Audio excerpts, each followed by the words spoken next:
Jot this down. Also give yourself a chance to change. Some things I held on to that I thought this was it, this was it. I'm telling you, after a while I gave it up, found out it wasn't it. So give yourself a chance to change. Refine your philosophy. Refine your direction.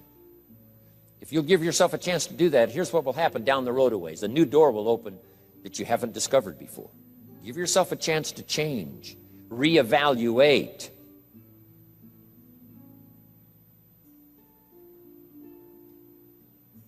Okay. So let your library be a testimonial of your dedicated interest in accelerated personal development, that you will read whatever you have to read, you will hear whatever you must hear, and you will watch and see whatever you must see in order to make your life refined and worthwhile and achieve all of your purposes. That's what I want this stopping station to be these 3 days. Just to come here and sit for a while and listen and ponder and take notes and work hard and see if you can't absorb, get all that you possibly can here so that it will start to refine your life even before you get on an airplane and fly back to wherever you came from, before you get in your car and drive away. What we share with you here, with all the rest that you've learned, this will be a catalyst to start a process even before you get home that'll start working for you. Some of you are going to set some goals. We're going to do the workshop tomorrow, designing the next 10 years. Hopefully you'll come up with some new promises, some new objectives, some new ideas. And by the time we're finished here these 2-3 days, I'm telling you, you'll see yourself able to accomplish 2 times, 3 times, 5 times more than you ever thought was possible, which will make this cost of this seminar a small price to pay. And hopefully it'll make the time you spent here small price to pay compared to making this an investment in your future, in what will flow in terms of money and income and return and reward and respect and dignity and accolades, trophies, all the stuff that can be yours. A marriage that lasts forever, a friendship that nourishes you forever, things that you'll find that you'll keep and treasure for a lifetime. Hopefully this is one of those weekends. It takes a lot of effort to learn. It takes a lot of effort to grow. It takes a lot of effort to decide and debate. But jot this down. It's all worth the price. Whatever stimulates you to think, whatever stimulates you to wonder, whatever stimulates you to react or even to debate, even if you hear something you say, well, that's not right, see, that's still valuable. It means you're awake. It means you're alert. It means you're alive. It means your mind is ready to take on something, whether it's agreeable or not agreeable. Something right, something wrong. Who cares what it is? We've got to listen to a variety of voices. And some are going to come from the left and some are going to come from the right. And some are going to come from mysterious sources. And some will try to entice you with all kinds of stuff. But that's okay, just so you're alive and alert and awake, ready to process anything that comes your way. Take the best of it and make it beneficial for you, so that tomorrow you walk with a stronger step. Next month you see a clearer vision. And a month from now, the purpose for your life is multiplied by 2, 3, 5. That's what I want to create here. So, now, to hurry and get through, because we have so many subjects to cover, let's cover now some other things under personal development. Here's one that's important as you read and as you listen and as you study and as you grow and as you take notes and as you fill up your journal. And then try to work on the ideas to make yourself valuable in the marketplace. Here's something to remember under personal development, some things I had to learn. First, steps to success. First of all, you need good ideas. Just decide right now you're going to accelerate your plan for collecting good ideas. Ideas for your life, ideas for your health, ideas for your marriage, your relationships. Ideas that stimulate. One idea sometimes leads to the next, needs to the next. And the 4 or 5 ideas in the future that really thrust acceleration into your life, you couldn't have gotten unless you went through the first one and the second one and the third one. Next, you need good plans. So we're going to talk about time management and Game plans tomorrow. You need a good health plan. Traveling around the world, you can imagine the kind of health plan I have to have. If I didn't have a superb, extreme, got to underline the word extreme, if I didn't have a superb, extreme health plan, do you think I could travel all over the world? People look at my calendar and say, impossible. I'm the only one that can do it. Everyone else is too young. Incredible.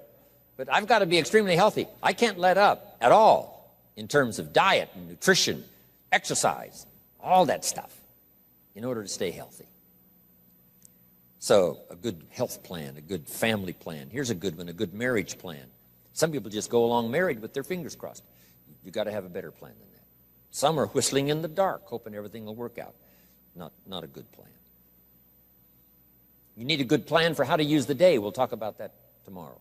Best kept secret of the rich, how to use your time. A good plan to meet the right people over the right amount of time to stimulate your life. You need a game plan for lifestyle. We'll talk about that later. So to succeed, we need good ideas and good plans. Here's the next. We have to learn to handle the passing of time. Because all of this takes time to learn, to grow, to change. Getting through the seasons takes time. The spring has a certain amount of time. The summer has time. The harvest has time. The winter has time. Learning to handle the passing of time. Jot this down if you're involved in business. You've got to give your project time. You've got to give your people time. Give people a chance to learn, chance to grow, chance to change. One of the great requirements, especially in such an industrialized, busy, mad, dashing society, and that is to have people patience. First, we exercise it with our children and our family. Getting people to work together, got to have patience, even with your family. If you're involved with independent people, it's a challenge. It's like herding cats, trying to get them to work together. Herding sheep is easy. They very quickly get going the same direction. But try herding cats. It's like your children. Different ages and different personalities and different opinions. To get the family all going the same direction, kind of working together to make things work, I'm telling you, it is a challenge. But if you'll have some patience, you can do it. Now, here's the big one, to have patience with yourself. Give yourself time to learn. Give yourself time to understand good ideas.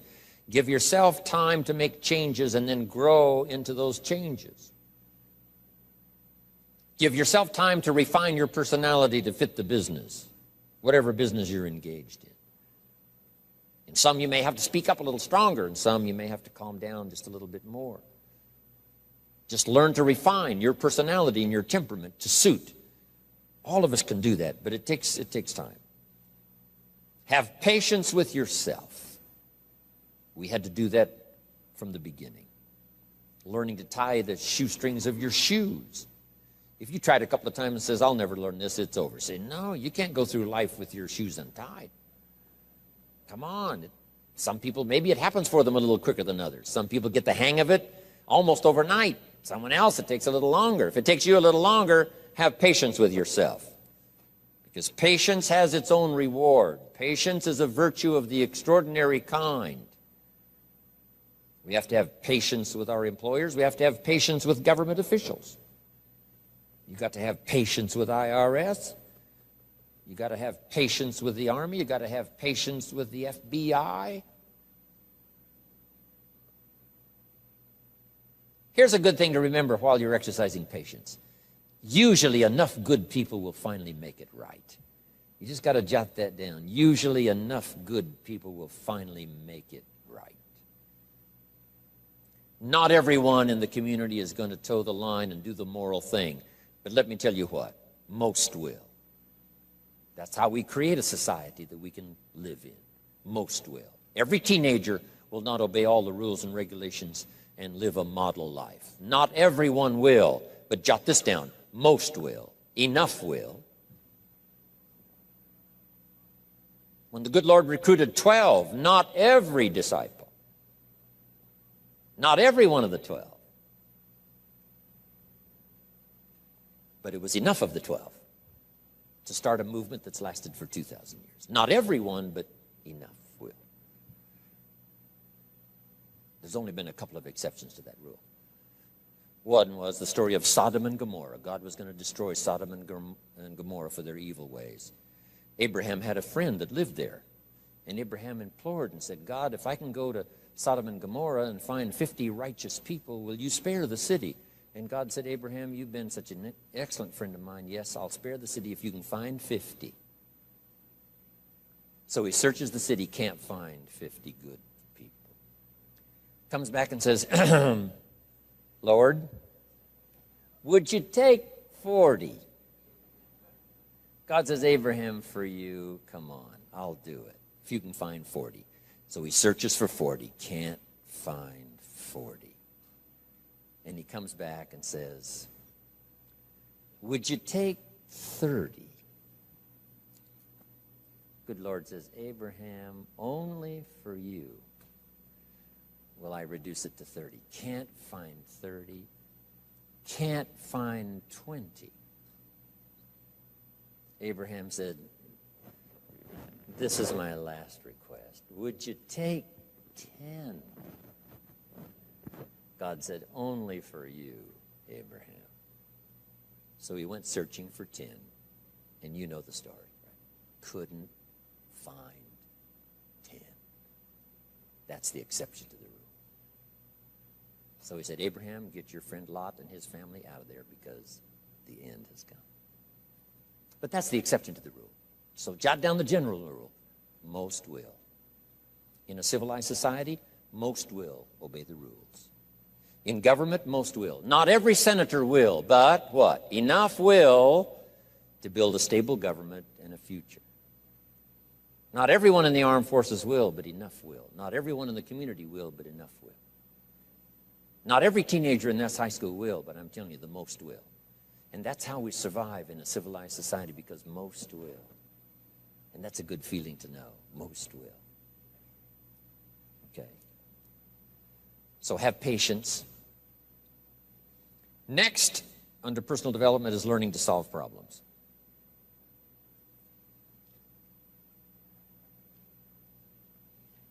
By the way, having patience with the seasons takes time to develop the crop.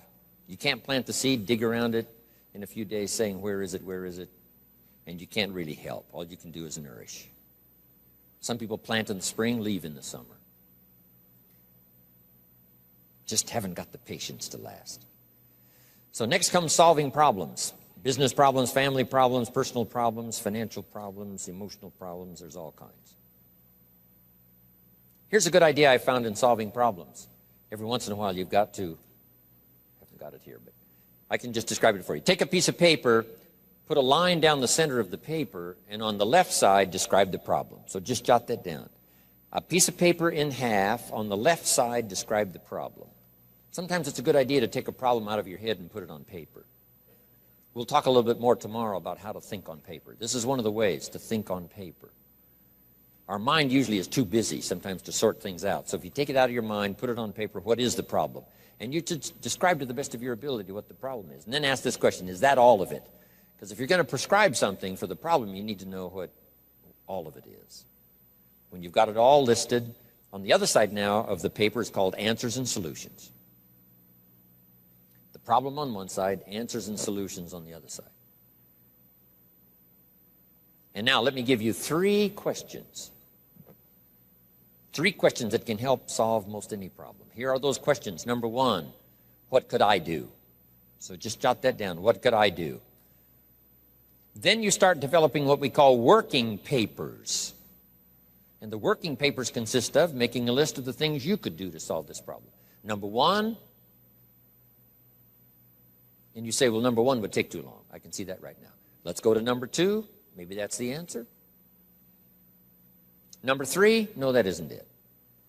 And let's say you've got several points now and you've done your best to try to solve the problem yourself and you can't solve it yourself. Here's the second question. What could I read? Maybe somebody's spent a lifetime researching the problem you've got, and they've got some excellent answers from a lifetime of research. Maybe in your own journal you've taken notes before on something. You say, hey, I remember a class I took. Seems like there were some answers there, so you go back, do a little research. So under number 2 is research. And if you search, what? You will find. If you research, you will find. Search and research.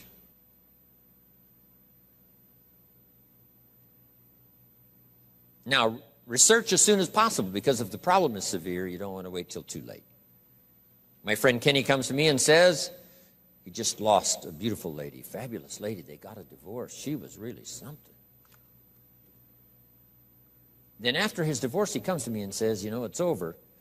But he says, you know, something strange. He said, I found a book in my own library that I think would have saved my marriage if I had read it before my divorce.